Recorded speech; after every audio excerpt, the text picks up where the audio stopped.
Assalamualaikum warahmatullahi wabarakatuh. Baiklah, kami dari kelompok 6 akan mendiskusikan tentang Bab 2 Ya. yaitu analisis kurikulum SD, membaca CP, menurunkan ke TP, ATP, dan menguji konstruktif alignment.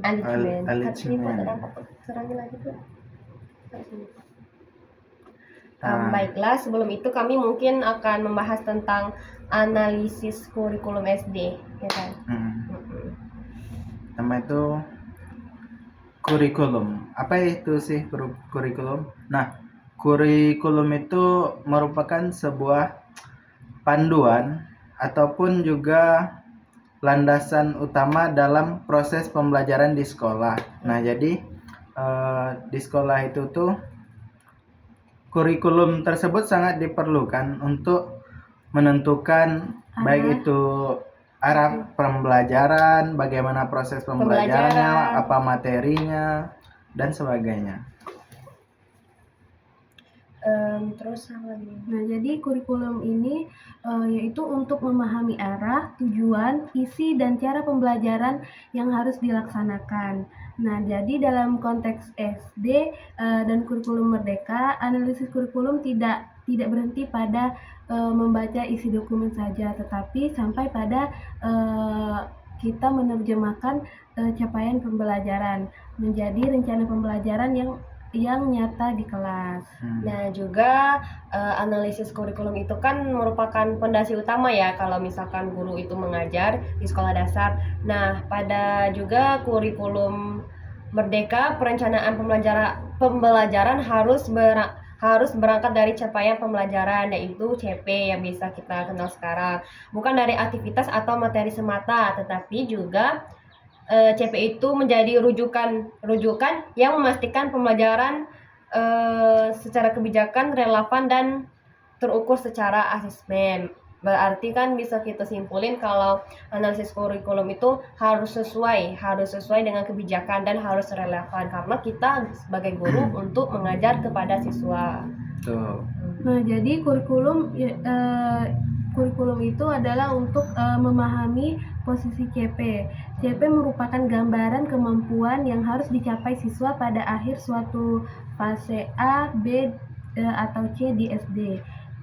Dari CP ini guru mengidentifikasi konsep inti yang harus dipahami siswa, mulai dari keterampilan proses yang harus dilatih, misalnya mengamati, menalar, menyimpulkan. Dengar kayak gitu lah kemarin. Nah, jadi tentunya juga pada analisis kurikulum itu ada tujuannya, memastikan bahwa tujuan pembelajaran tidak menyimpang dari kurikulum. Kayak misalkan kemarin tuh kami ada bahas kayak misalkan kita kan ngajar yang ini, nggak boleh keluar dari apa yang kita mau ajarkan gitu. Nah, karena misalkan kayak materi apa sih kemarin? Matematika, pecahan gitu. Nah, jadi kita harus sesuai, nggak boleh menyimpang karena yang namanya siswa itu misalkan apa yang mereka dengar, apa yang mereka lihat itu yang langsung mereka tangkap di dalam pemikiran mereka. Dan juga aktivitas pembelajaran menuntut pemahaman, bukan hanya sekedar keterlaksanaan. Contohnya kayak kemarin kan udah dibahas tuh, jangan cuma narasi aja kayak misalkan ditanya nih sama guru, udah paham belum gitu. Nah, padahal paham nggak paham pasti murid itu bilang paham. Jadi kita sebagai guru tuh harus memastikan bahwa siswa tersebut memang betul-betul paham, bukan hanya sekedar pelajaran ini udah selesai nih. Terus yang terakhir itu ada asesmen, benar-benar mengukur capaian yang ditargetkan. Artinya misalkan kita sudah menargetkan untuk mata pelajaran ini harus sesuai gitu. Nah, terus juga ya sesuai dengan ditargetkan lah. Artinya kan misalkan kalau salah nanti ada evaluasi, cuman jangan sampai ya tergesa-gesa lah gitu. Nah, agar siswa itu paham, tapi aslinya tidak paham. Nah, dan juga bagaimana cara kita sebagai guru untuk bisa benar-benar melihat apakah siswa itu benar-benar paham atau tidaknya. Mungkin kita bisa melakukan asesmen. Nah, asesmennya itu mungkin kita bisa melakukan salah satunya yaitu asesmen formatif. Nah, kita bisa memberikan mereka sebuah kuis atau pertanyaan langsung kepada siswanya. Nah, kita bertanya tentang mungkin seperti mungkin dari anak-anak sekalian, adakah dari kalian yang bisa menyimpulkan apa yang kita pelajari tadi, atau guru pun bisa juga memberikan pertanyaan spesifik langsung terkait materi tersebut. Nah, begitu. Oke. Baru 5 menit. Dan mungkin langsung ke CP dah, atau masih nak bahas analisis kurikulum? CP bilang. Langsung. Nah, dan juga tadi kan seperti judul yang sudah disebutkan tadi, membaca CP. Tadi kan analisis kurikulum. Nah, pembagian analisis kurikulum itu ada membaca CP, menurunkan ke TP dan ATP, dan menguji konstruktif alignment. Nah, kami selanjutnya membahas tentang CP, memahami capaian pembelajaran. Nah, kalau menurut pendapat saya sendiri, capaian pembelajaran itu menggambarkan tentang kemampuan akhir. Yang namanya juga capaian pembelajaran ya, kayak sebagaimana apa sih pencapaian target kita selama mengajar. Nah, jadi capaian pembelajaran ini kemampuan akhir yang diharapkan dikuasai peserta didik setelah guru itu mengajar atau menyampaikan pada akhir suatu fase, pada akhir inilah ya, akhir mengajar gitu. Nah, terus juga agar capaian pembelajaran ini dapat digunakan untuk desain pembelajaran CP perlu dibaca secara analitis, bukan deskriptif. Nah, terus juga menurut pendapat saya ada juga kayak langkah-langkah membaca capaian pembelajaran. Nah, yang pertama itu seperti identifikasi konsep inti. Artinya tuh gagasan besarnya itu, gagasan pokoknya yang menjadi fokus pembelajaran. Misalkan kayak kita ngajar nih, apa sih materi pokoknya untuk diajarkan, seperti itu. Terus yang kedua ada identifikasi keterampilan proses. Apa yang dilakukan siswa secara kognitif. Contohnya kayak kemarin tuh kan menganalisis apa tuh yang kita bikin cari dulu masalahnya apa, nanti kita kumpulin data yang sampah kemarin tuh. Iya. Itu tuh masuk dalam PJBL gak sih? Iya, PJBL, tapi juga bisa apa yang dilakukan siswa secara kognitif, misalnya menganalisis, menyimpulkan dan membandingkan. Itu PBL. Ini capaian pembelajaran. Identifikasi keterampilan proses, apa yang dilakukan siswa secara kognitif, misalnya menganalisis, menyimpulkan dan membandingkan. Mungkin maksud dari lainnya ada lagi tidak sih? Terus atau yang analisis karakteristik siswa, bukan ya? Nggak tahu, ini yang apa sih, yang simbolan dari kau nih, aku baca. Nih. Oh ya, lanjut. Nah, terus juga yang ketiga itu ada identifikasi konteks penerapan. Situasi yang menandai adanya transfer belajar. Kayaknya transfer belajar nih timbal balik gitu deh sih. Transfer belajar. Mungkin transfer belajar tuh seperti mungkin kita mengaitkan pembelajaran satu dengan pelajaran lainnya, seperti pada pelajaran tematik terpadu mungkin. Iya, Nah, gimana contohnya tuh, misal nih kita itu pembelajaran tematik itu kan pembelajaran berbasis tema. Nah, di situ dimana terjadi keterkaitan antara pelajaran satu dengan yang pelajaran yang lain. Contoh dalam sebuah apa ya contohnya? Contohnya ada sebuah teks deskriptif. Ya, teks deskriptif tentang adalah kan. Nah, di situ mungkin kita bisa di situ tuh mengaitkannya dengan pembelajaran lain, contohnya dengan matematika. Nah, seperti itulah. Ada lagi tidak? Nah, jadi CP ini merupakan arah utama guru dalam mengajar ya. Misalkan bagaimana guru itu membuat pelajaran itu menjadi terstruktur dan bermakna. Bagaimana di akhir nanti itu guru harus mencapai apa yang sudah dirancang dari awal tadi. Nah, juga nanti dalam proses pembelajaran itu nanti guru bisa kayak butuh alat bantuan seperti media ajar tentunya, biar murid tersebut tidak bosan, karena kan pasti siswa tersebut kalau misalkan masih menggunakan metode ceramah saja pasti siswa bosan. Jadi kita sebagai guru tuh harus kreatif dalam merancang desain pembelajaran, media ajar gitu. Modelnya juga. Nah, jadi CP ini menjelaskan kemampuan apa yang harus dimiliki oleh peserta didik gitu. Bukan sekedar materi apa yang sudah diajarkan. Dengan adanya CP ini, guru memiliki gambaran yang jelas tentang standar kompetensi yang ingin dicapai, sehingga pembelajaran tidak hanya berjalan asal selesai materi, tetapi benar-benar berorientasi pada perkembangan kemampuan peserta didik. Ya betul. Jadi guru itu tidak boleh hanya sekedar saya sudah ngajar sudah gitu. Nah, tapi guru itu juga harus memikirkan apakah anak tersebut memahami materinya dengan baik, apakah anak tersebut nyaman belajar dengan media dan cara belajar yang kita jalankan. Nah, jadi bukan hanya misalkan di kelas guru itu bukan hanya sekedar ngasih buku gitu ke siswa, tapi guru tersebut juga harus memastikan bahwa siswa tersebut memahami apa yang buku yang sudah diberikan oleh guru itu, siswa tersebut sudah memahami atau belum isi dari buku tersebut. Kayak misalkan guru meminta siswa ini membaca tentang bahasa Indonesia itu apa ya? Apa tuh? Misalkan buku bahasa Indonesia tentang cerita gitu. Nah, jadi siswa tersebut harus memahami apa isi ceritanya, betul. Pesan yang terkandung dalam cerita tersebut. Nah, seperti itu. Nah, terus juga yang namanya juga capaian pembelajaran itu kan apa sih target ini? Apa sih? Mana tadi aku catat? Nah, jadi capaian pembelajaran tuh sebuah target yang harus dicapai oleh siswa tersebut. Ya, bukan hanya dinilai dari prosesnya saja, tapi hasilnya. Ya, kemampuan akhir ya. Kemampuan akhir yang harus dimiliki siswa tersebut. Ya, yang kita harap tuh apa sih siswa tersebut menguasai dari apa yang telah kita ajar, seperti itu. Terus juga apa lagi? Ini langsung ke TP nih, tujuan pembelajaran. Langsung masuk tuh. Kita bahas 10. Ini berapa sih yang?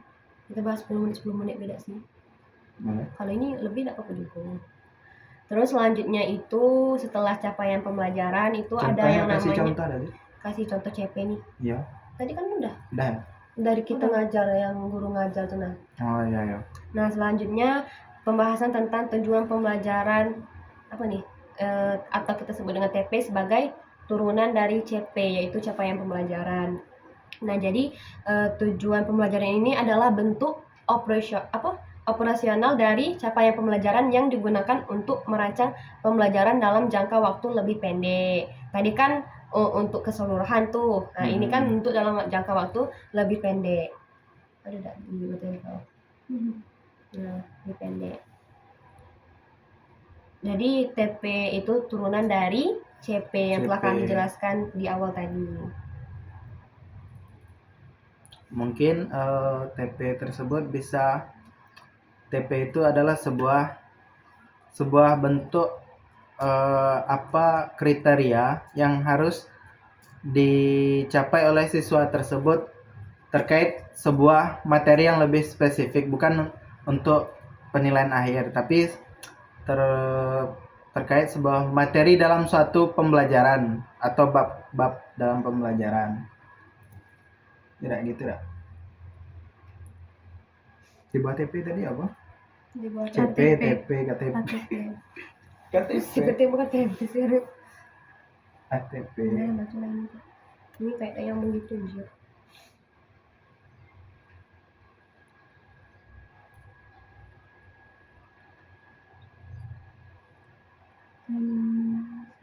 Nah, menurunkan CP ke TP itu juga berarti mengubah capaian yang masih umum menjadi tujuan belajar yang spesifik dan bisa diukur di kelas. Nah, contohnya itu gimana ya? Ini contohnya. Ya.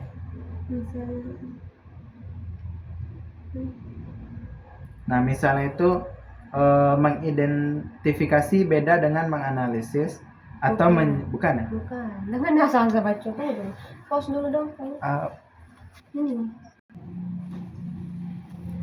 Nah, jadi tadi kita sudah menjelaskan yaitu CP.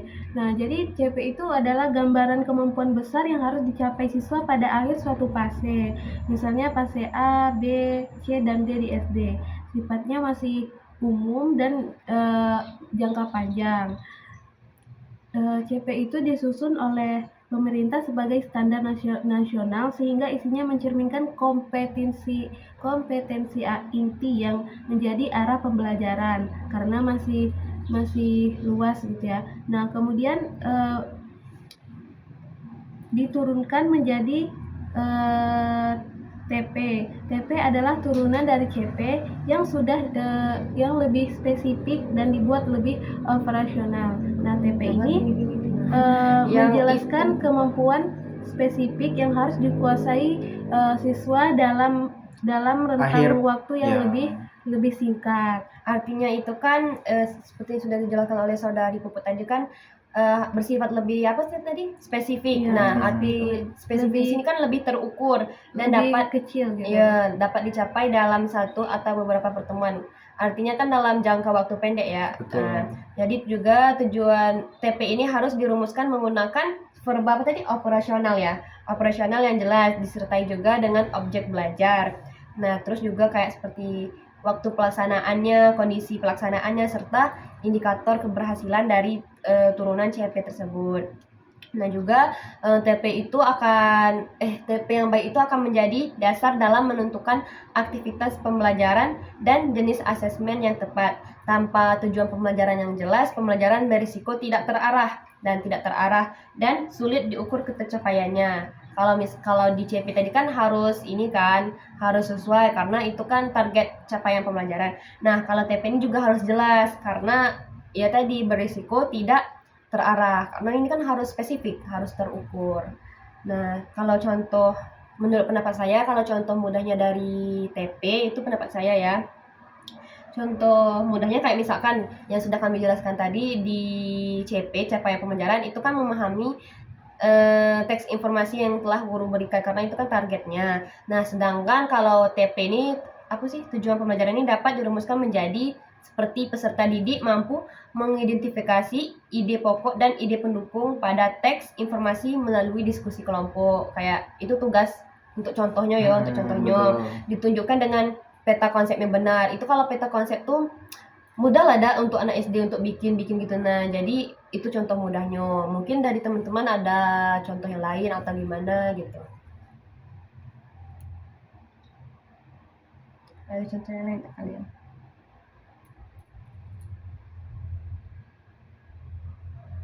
Apa nih?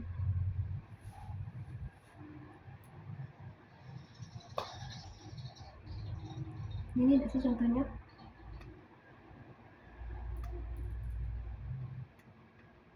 Ini bukan CP. Dibuat ada lagi Pak. Iya nih TP.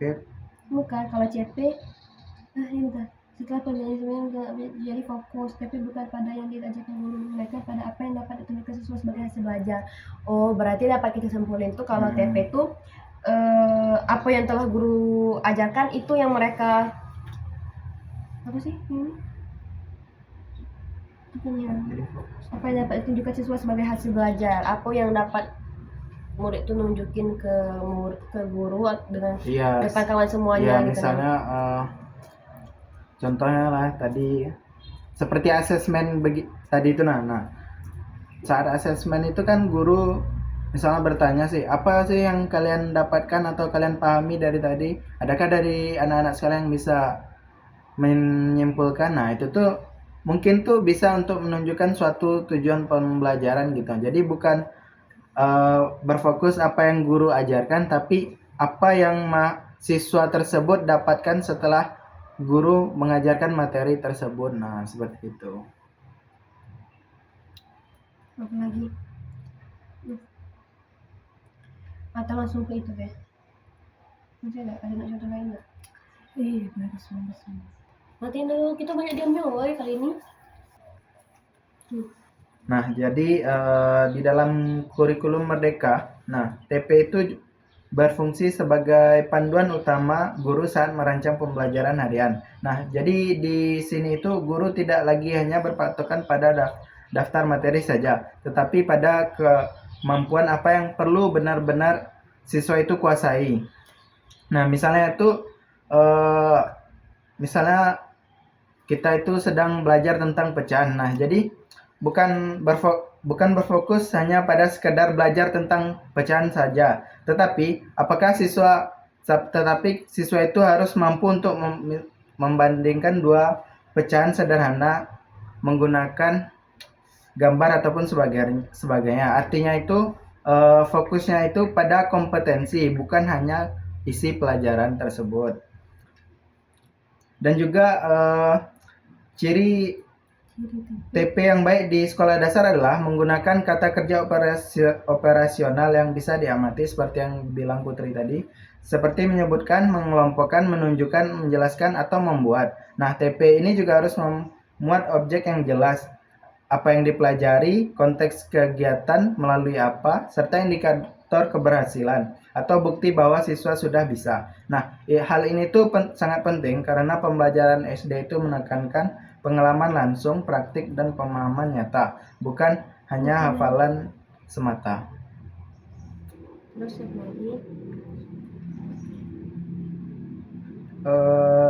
Di sekolah dasar juga tujuan pembelajaran juga perlu disusun dengan mempertimbangkan tahap perkembangan berpikir anak.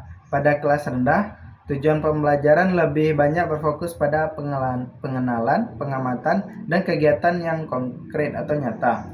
Nah, di kelas tinggi, tujuan pembelajaran mulai mengarah pada penalaran sederhana, penjelasan sebab akibat, dan penerapan pada situasi sehari-hari.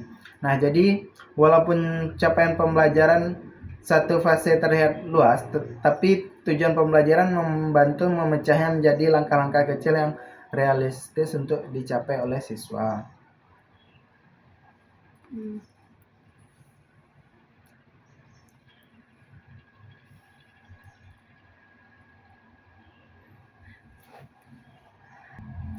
Nah, juga tujuan pembelajaran ini nantinya akan memudahkan guru dalam merancang aktivitas dan asesmen yang tepat. Nah, mungkin seperti nanti dia fokus ke diskusi, contohnya seperti contoh tujuan pembelajaran yang masih buram, maksud itu tidak jelas. Nah, nanti kita menemukan cara memperbaikinya, juga hubungan tujuan pembelajaran dengan asesmen yang akan digunakan. Selanjutnya pembahasan langsung ke ATP nih. Jalan. Dan juga selanjutnya itu ada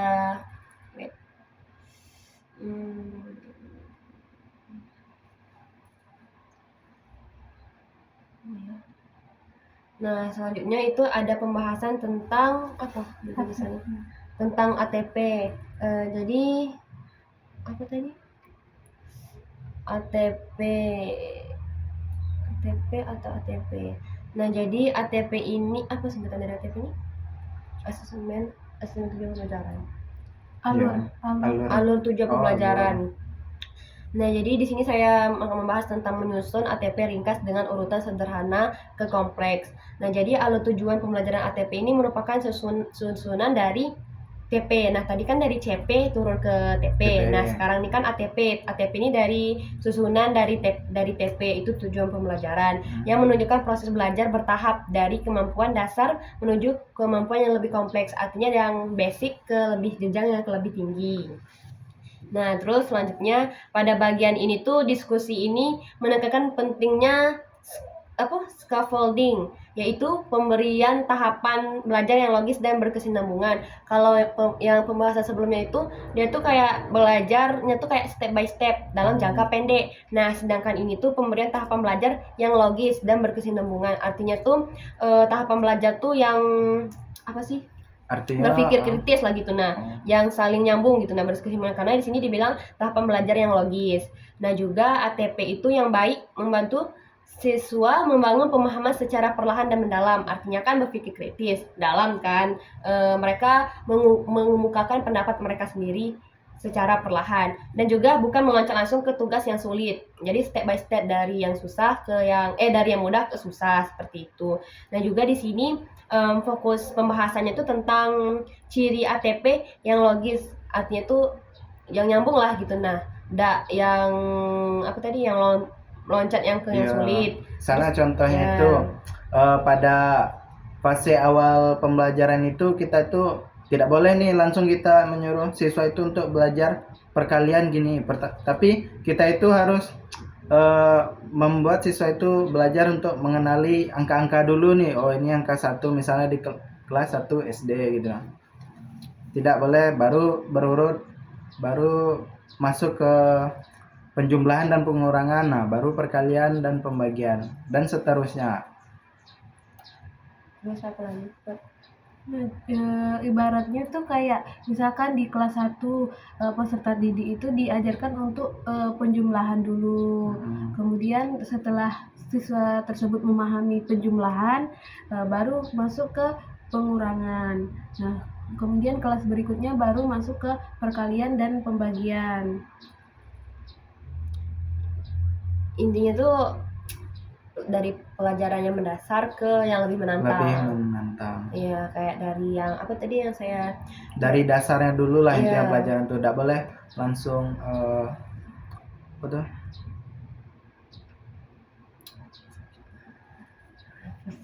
Nah, misalkan dalam bahasa Indonesia misalkan siswa tersebut awal tuh harus mengenali bagian-bagian teks, kemudian menemukan ide pokok paragraf, kemudian menyimpulkan isi teks. Nah, baru kemudian siswa tersebut diajak untuk menceritakan kembali isi teks dengan kata-kata mereka sendiri. Iya, seperti itu.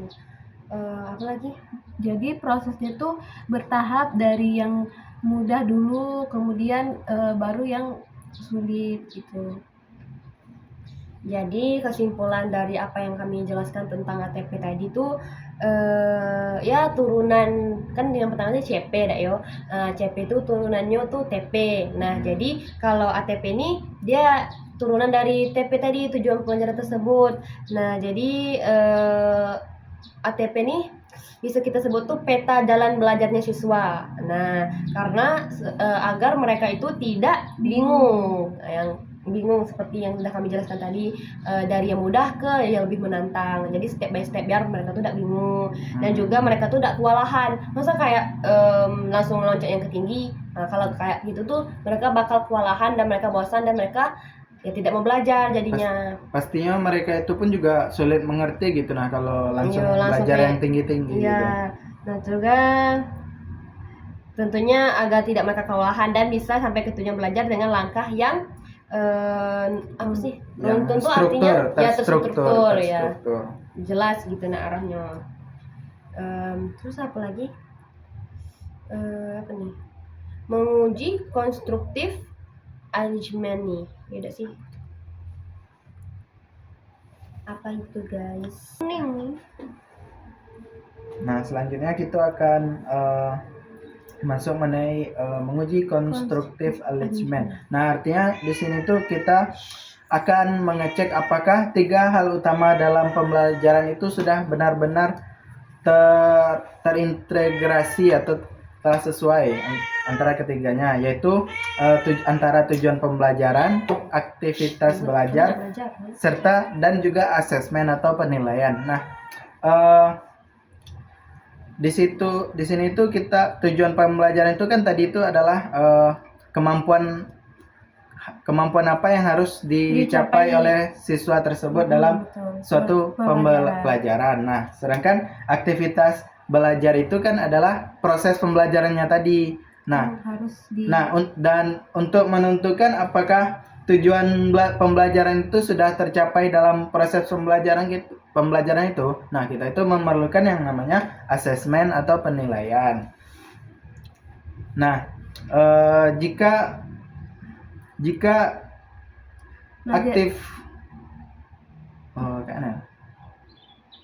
Nah, aktivitas belajar itu harus kita sesuaikan dengan tujuan pembelajarannya, tujuan pembelajaran.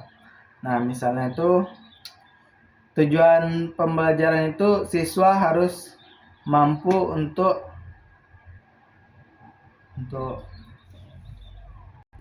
Nah, misalnya itu contoh itu siswa mampu menjelaskan proses terjadinya hujan dengan bahasanya sendiri. Nah, di situ pada aktivitas pembelajaran sendiri, tentunya pertama itu guru harus memberikan media pembelajaran gitu yang sesuai dengan pembelajarannya. Nah, Misalkan kalau ibaratnya tuh misalkan siswa itu mampu menjelaskan proses terjadinya hujan itu tanpa melihat buku atau catatan mereka. Jadi mereka bisa menjelaskan dengan baik proses terjadinya hujan itu dengan menggunakan bahasa mereka sendiri. Tidak hanya melihat ketika Iya. melihat konteks saja. Tidak berpatokan pada buku. Artinya kan kalau misalkan mereka menggunakan bahasa sendiri kan mereka lebih bisa berpendapat leluasa gitu. Nah, Betul. tapi sesuai juga dengan bagaimana proses hujan tersebut, jangan melenceng dari yang lain. Oke, next. Yang di depan nih. Aku kamu nanti cepet biar aku antar kamu nanti mana? Wait. Nah, jadi sambungan dari saya, menurut pendapat saya pribadi, apa tadi tentang apa? Argumen ya. Argumen tuh tahap akhir diskusi adalah menyusun matris argumen awal. Nah, jadi di situ gunanya itu tuh untuk melihat keselarasan antara tujuan pembelajaran, aktivitas belajar, dan asesmen. Nah, kalau menurut pendapat saya sendiri itu bisa kayak matris gitu kan, menggunakan matris. Matris itu kan berfungsi apa? Sebagai alat kontrol mutu agar pembelajaran tidak hanya ramai di aktivitas, tapi benar-benar mengarah pada capaian yang diharapkan. Itu juga bisa guru gunakan kan sekarang ini kan teknologi lah canggih dah sih. Nanti guru tuh bisa bikin matris gitu untuk memantau juga perkembangan belajar siswa itu bagaimana. Matris itu dalam bentuk apa? Mungkin kayak diskusi mungkin bisa. Diskusi. Iya. Nah, kalau seandainya tapi agak kurang juga kurang efektif dah Kurang sih. efektif. Kurang efektif. Cuman kalau untuk ngikuti teknologi ya pakai itu sekarang. Nggak mungkin kan kita ketinggalan terus gitu kan dengan zaman-zaman yang udah berubah nih. Nah, juga nanti peserta mungkin kayak siswa tuh diskusi menganalisis apakah aktivitas guru tersebut sudah mendukung dengan tujuan pembelajaran atau belum gitu. Nah, selama asesmen yang digunakan. Aktivitas guru, kok siswa yang menganalisis guru gitu? Bukan ini loh, menganalisis apakah aktivitas ya, peserta diskusi menganalisis apakah aktivitas. Maksudnya tuh kayak gini loh, kayak menyimpulkan dari guru ngajar tuh, menganalisis dari guru ngajar tuh apalah lah ini belum lah, sampai ini belum target pembelajaran belum gitu. Nah, apakah guru tuh benar-benar mengukur kompetensi tersebut gitu? Apakah siswa itu diberitahu apakah mereka tahu target pembelajarannya? Itu tuh bukan siswa ada sih. Itu tuh dari gurunya lah. Apanya? Kan tadi itu siswa tuh disuruh diskusi tentang menganalisis pembelajaran dari guru tuh apakah sudah memenuhi target pembelajaran. Yo, termasuk juga dengan apa sih menganalisis juga materi mereka itu tuh kayak gitu sama kayak Pak itu. Iya, kalau menganalisis materi itu iya mereka. Tapi kalau terkait menganalisis target pembelajaran itu tuh sebenarnya itu hal yang dilakukan oleh guru sih. Tapi kan kayak gini, kayak contoh apa sih? Ini capaian bab kayak gini, capaian bab gini loh. Nah, setelah mempelajari bab 2 mahasiswa mampu. Ya, oke. Kok kita malah debat sih? Kita kan Diskusi kan Iya. diskusi. Oh, boleh. Kita masuk diskusi. Dosa dikit-dikit berhenti. Lanjut. Lanjut. Mungkin apa ya kesimpulan lagi? Masih lama enggak sih kesimpulan? Nah, jadi Dah habis ya yang dulu. selain yang seperti yang dijelaskan Arif tadi, bahwasanya kalau kita untuk menguji konstruktif itu mulai dari tujuan. Nah, kemudian kita melihat aktivitas belajar peserta didik, misalkan apakah kegiatan di kelas itu sudah membantu siswa mencapai Suatu tujuan tujuan tersebut pembelajaran. gitu. Misalkan kalau tujuannya menjelaskan proses hujan, maka aktivitas yang dilakukan yaitu mengamati. Pertama kita mengamati hujan. Ya, bisa Nah, mengamati hujan atau menggunakan media gitu. Guru media tersebut gitu. menggunakan Yang media yang disediakan oleh guru. ya, seperti Nah, gambar, ataupun siklus air gitu. ya, dan bentuk PPT yang interaktif juga bisa ya. Untuk membuat pelajaran itu menjadi lebih asik gitu ya, seru. Kemudian Mudah dipahami juga lah kan. Soalnya ya. mereka melihat langsung proses hujan tuh cuman kan. Iya. Dan kemudian bisa juga diskusi bagaimana hujan itu bisa terjadi. Kemudian bisa misalkan guru memberi tugas dengan menyusun urutan proses proses terjadinya hujan gitu. Nah, jadi aktivitas seperti ini itu bisa melatih siswa memahami proses, bukan hanya hafal dengan istilah tersebut. Mereka benar-benar memahaminya lah gitu kan. Gitu ya. Ya. Tapi seperti itulah. kalau aktivitasnya ya kegiatannya cuman menyalin Apa yang- konteks tersebut dari ibaratnya buku paket ya. Buku paket dulu. Nah, dari buku paket ke buku tulis peserta didik. Nah, itu kurang efektif dah kurang efektif untuk membantu siswa memahami paham dengan proses tersebut. Itu masih pemahaman aku. Jadi biar mereka mudah paham cuman tadi, yaitu dengan menyediakan media. sebuah media tadi kan. Misalnya kayak siklus air hujan tadi. Kalau hanya menjelaskan terbatas hanya di buku saja tuh kan mereka tuh kayak nggak tahu tuh gambarannya kayak mana. Dan juga kalau mau melihat langsung proses terjadinya hujan tuh kan nggak bisa. Kan soalnya proses terjadinya hujan tuh mulai dari air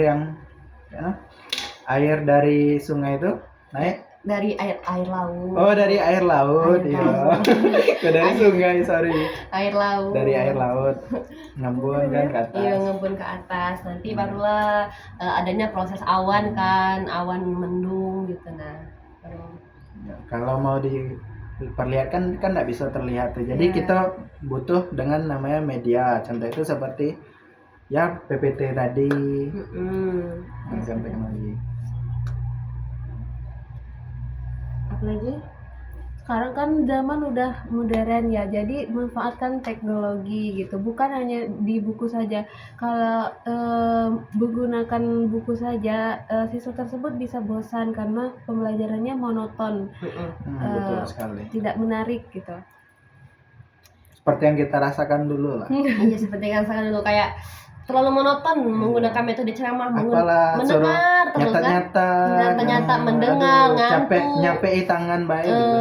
Ya padahal kan udah ada kitab ya Iya. kan, ada kitab gitu. Nah, tapi kita disuruh untuk mencatat. Nah, makanya sekarang kan teknologi udah canggih, jadi kita manfaatkanlah teknologi tersebut. Ibaratnya tuh kayak kalau siswa tersebut bukan hanya misalkan dia sudah selesai menulis, bukan berarti siswa tersebut paham, tetapi kita harus memastikan siswa tersebut paham tidak dengan apa yang mereka tulis. Betul. Contohnya sekali. tuh Masuk.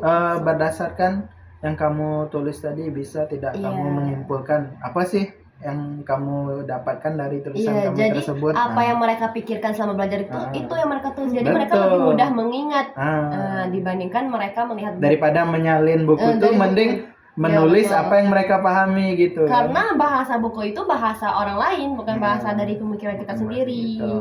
Nah, seperti itu ya, teman-teman. Jadi apa lagi yang mau dibahas, teman-teman?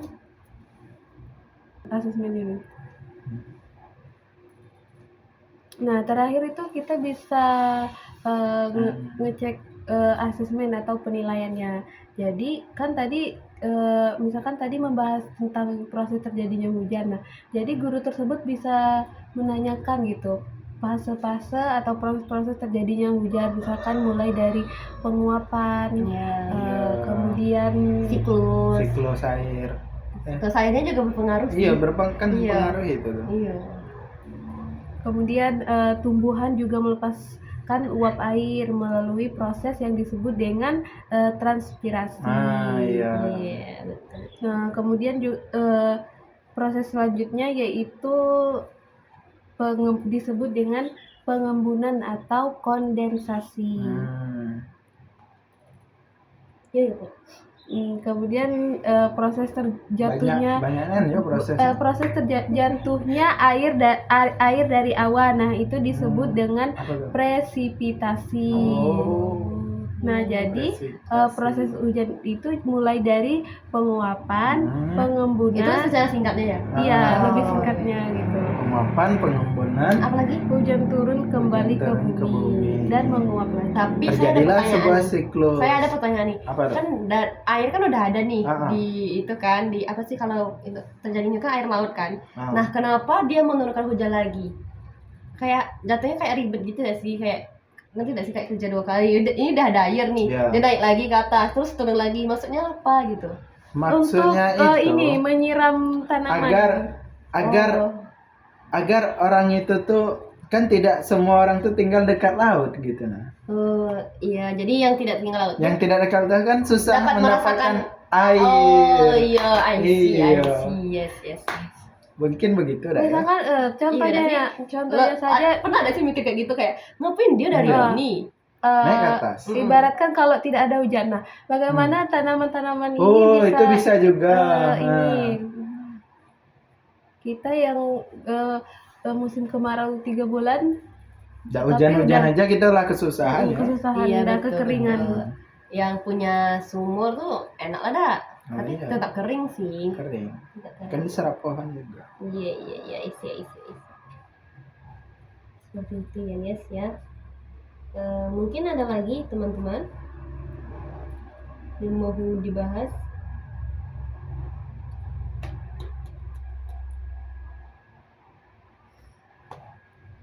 Lagi. Lagi, oi.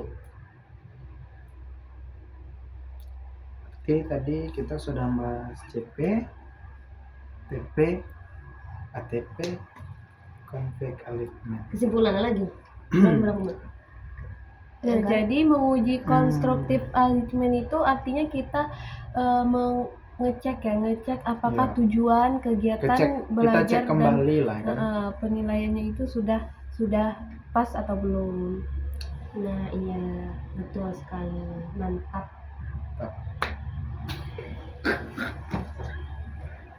Hari ini Nah, jadi dari pembahasan yang telah kita diskusikan tadi, nah mungkin kita dapat membuat kesimpulan, nah bahwa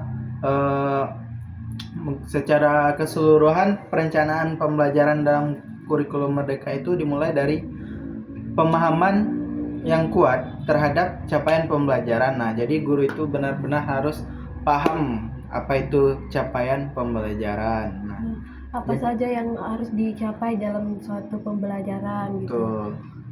Nah, jadi capaian pembelajaran ini menjadi arah yang besar yang menjelaskan kompetensi apa yang diharapkan dimiliki siswa pada akhir suatu fase. Nah, itu sangat betul sekali karena dalam suatu pembelajaran tentu ada suatu kompetensi atau kemampuan yang harus dimiliki siswa pada akhir suatu fase, yaitu CP itu tadi. Misalkan di akhir semester gitu kan. Sebelum Aku lah bikin panjang. ya sudah lah, ini udah panjang ini. Kamu udah kemana-mana dari kamu Bay lagi. Lanjut. Oke, kemana-mana lo jadi nyorip. Nah, CP itu tidak hanya berbicara tentang materi saja, tetapi lebih menekankan pada kemampuan berpikir, keterampilan proses, dan penerapan pengetahuan dalam kehidupan sehari-hari oleh siswa tersebut. Karena itu juga CP itu berfungsi sebagai fondasi utama agar pembelajaran tidak sekedar menyampaikan isi pelajaran, tapi benar-benar membangun kompetensi siswa secara utuh. Nah, jadi ada yang mau dikomen? Pendapat dari Lanjut. Oke, lanjut. Nah, dari CP tadi, guru itu kemudian menurunkannya menjadi tujuan pembelajaran atau TP. Nah, tujuan pembelajaran adalah bentuk yang lebih spesifik, operasional, dan terukur dari CP. Nah, jika CP tadi itu bersifat seumum dan jangka panjang, nah maka TP itu lebih bersifat sempit dan jangka pendek. Contoh itu yaitu TP membantu guru merancang pembelajaran yang terarah karena di dalamnya sudah jelas kemampuan apa sih yang harus ditunjukkan siswa setelah belajar. Nah, dengan TP ini juga guru dapat membentuk metode pembelajaran, media, dan bentuk tugas yang sesuai. Nah, TP itu juga memudahkan proses penilaian karena keberhasilannya bisa diamati melalui indikator yang jelas. Ya lanjut aja. Nah, setelah beberapa TP dirumuskan, langkah berikutnya itu adalah menyusunnya dalam sebuah alur tujuan pembelajaran atau ATP. Nah, ATP ini sendiri adalah urutan logis dari tujuan pembelajaran yang menunjukkan perkembangan belajar siswa dari tahap paling dasar menuju tahap yang lebih kompleks. Nah, jadi kita itu tidak boleh menyusun alur pembelajaran yang kita itu masukkan yang sulitnya dulu, atau kita buat terserah kita saja atau kita buat secara sembarangan. Tuh kita harus menyusun alur pembelajaran yang lebih kompleks dan terstruktur, karena siswa, jika kita memberikan materi yang sulit kepada siswa atau tidak memberikan dasar-dasar dari materi tersebut, pastinya mereka akan sulit sekali untuk memahami pembelajarannya. ATP ini memastikan bahwa pembelajaran berlangsung bertahap, tidak loncat-loncat, dan sesuai dengan perkembangan kognitif siswa di sekolah dasar. Seperti yang saya sebutkan tadi. Nah, melalui ATP juga guru dapat melihat gambaran besar proses belajar, mengatur waktu pembelajaran, serta memastikan setiap tujuan itu saling berkaitan dan saling mendukung. Nah, ATP itu juga memberi ruang bagi pembelajaran yang lebih mendalam, contohnya melalui diskusi, refleksi, dan penerapan dalam situasi baru. Namun, memiliki CP, TP, dan ATP saja belum cukup. Kenapa? Semua itu perlu diuji melalui yang namanya constructive alignment, yaitu keselarasan antara tujuan, aktivitas pembelajaran, dan juga asesmen. Panjang gitu ya, asesmen. Lanjut. Nah, tujuan menunjukkan kemampuan yang ingin. Jangan kayak gitu, kena Ya, puput. marah nanti. Lanjut.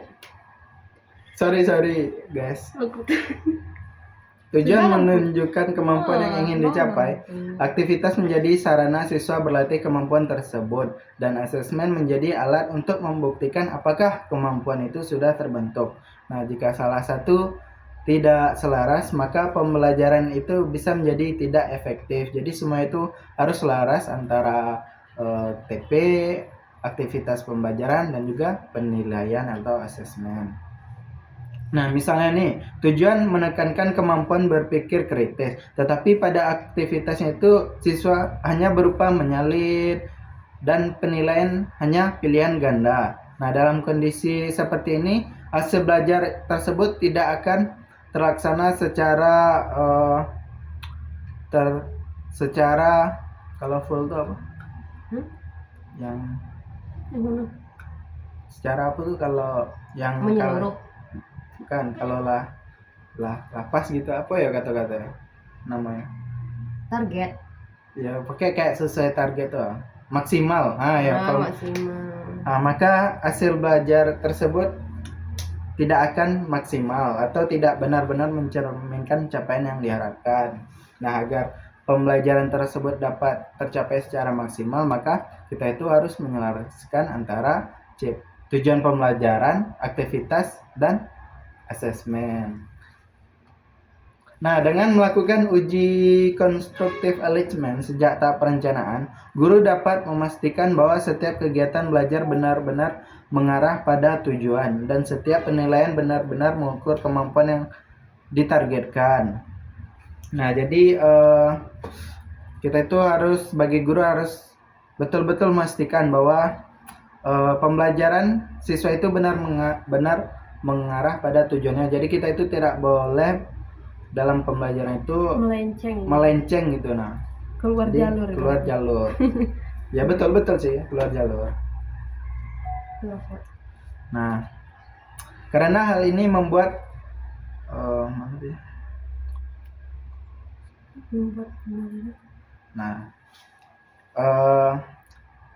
jika pembelajaran itu telah tepat, maka hal ini membuat pembelajaran itu lebih bermakna, terarah, dan adil bagi siswa.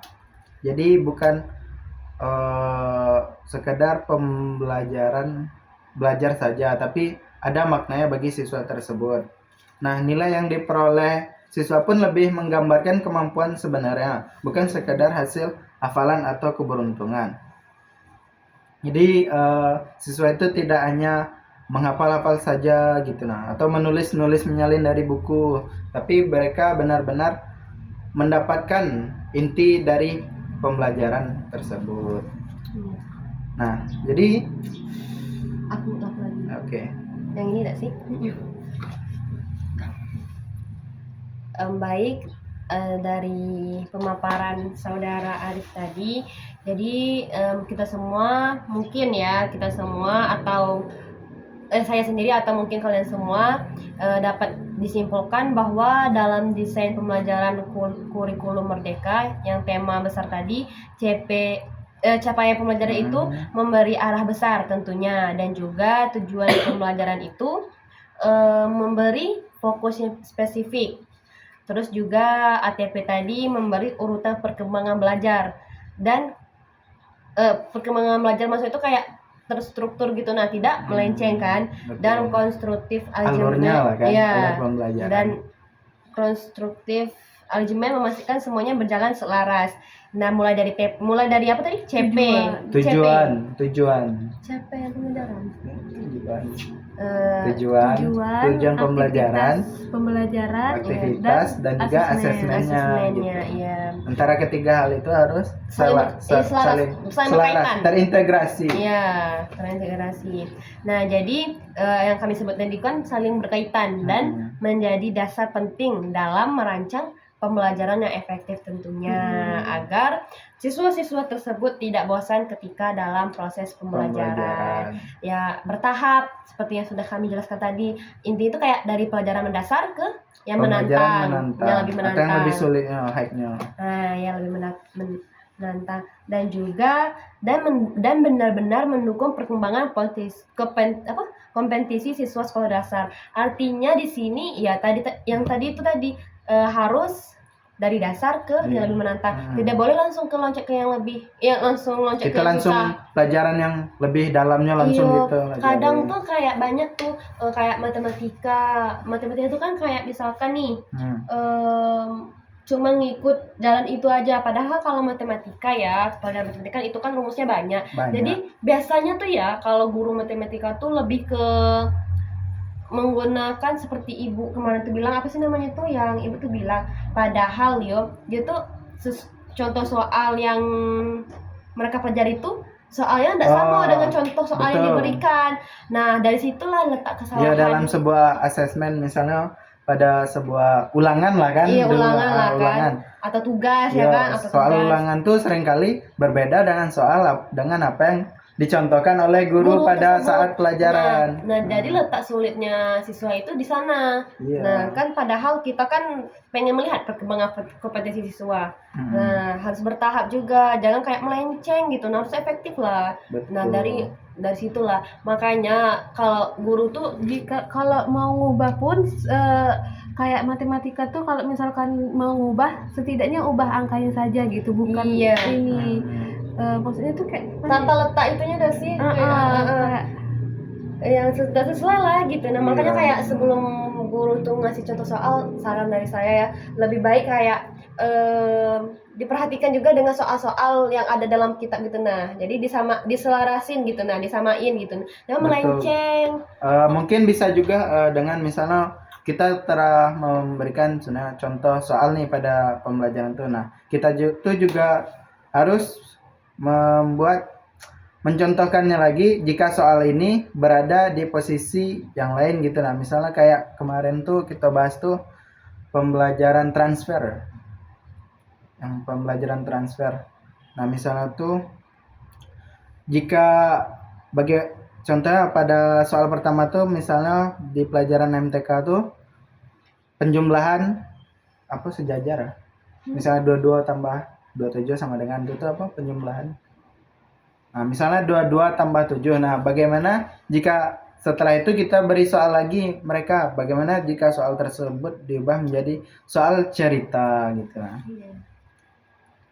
itu dengan menghubungkan kehidupan sehari-hari siswa tadi. Nah, jadi Lebih kontekstual. CP itu gunanya CP. Jadi supaya pembelajaran itu lebih terarah, terstruktur dan tidak misalkan biar tidak ini apa namanya? Tidak biar sesuai gitu dengan kurikulum. dengan apa yang seharusnya guru tersebut ajarkan gitu, dan harus sesuai dengan apa yang seharusnya siswa itu capai. Jadi CP atau capaian pembelajaran atau tujuan pembelajaran ini dibuat untuk merancang pembelajaran tersebut supaya lebih efektif gitu. Tuh.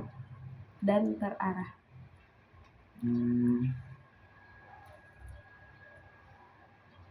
CP, TP, ATP dan apa tadi?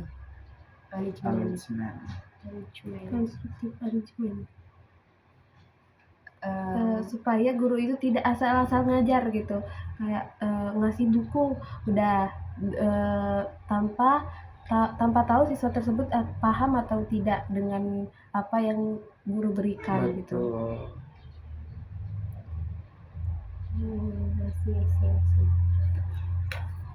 Jadi tentunya di sini pembahasan kami sudah sangat kritis ya sepertinya, karena ini kami kan kritis itu kan nalar pemikiran kita. Iya, jadi kita bebas berpendapat. Walaupun pendapat kami itu belum tentu diterima, tapi ya. setidaknya kami dalam sini proses belajar. Iya, dalam proses belajar. Salah dan benar itu ya itu kan kembalikan lagi ke yang melihat. Tapi kalau menurut kami pribadi sih, kami sudah menjelaskan dengan sangat baik, ya. Ya betul. Ya. Karena juga kami kan lagi tahap belajar, masih inilah ya, masih menemukan jati diri kami.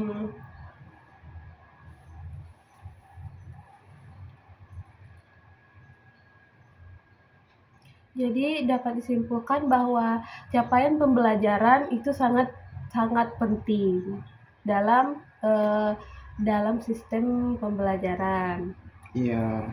Ibaratnya itu capaian pembelajaran tuh kalau di struktur tuh ke pemimpin nggak sih? Iya. Pemimpin. Nah, nanti di bawahnya itu baru ada tujuan pembelajarannya, datu ada alurnya. Nah, datu setelah ada capaian pembelajaran, tujuan pembelajaran, alurnya juga ada. Nah, asesmennya juga sudah ada. Nah, tuh kita perlu mengeceknya lagi, yaitu dalam constructive engagement. Apa itu constructive engagement? Yaitu kita menguji ketiga hal tadi. Apa itu? Tujuan pembelajaran, alur pembelajaran, aktivitas pembelajaran, dan asesmennya. Nah, apakah hal itu sudah benar-benar saling berkaitan? Apakah sudah terintegrasi antara ketiga yang tersebut? Kita harus benar-benar memastikan hal tersebut. Karena jika ketiga hal tersebut tidak berkaitan, maka proses pembelajaran itu tidak akan bermakna bagi siswanya, dijamin. Cobalah. Ya, mungkin itu dari pendapat kami. Apalagi? Sekian dari diskusi kami pada bab 2. Iya, mungkin lebih dan kurangnya Kami kami mohon mohon maaf maaf. sebesar-besarnya. 60 menit. Em,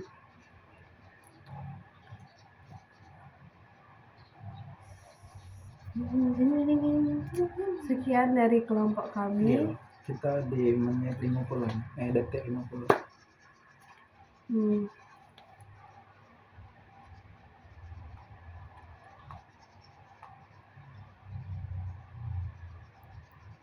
Baiklah, sekian dari Kelompok kami. hasil diskusi kami, lebih kurangnya. Kami mohon maaf. Kami akhiri dengan Wassalamualaikum warahmatullahi wabarakatuh.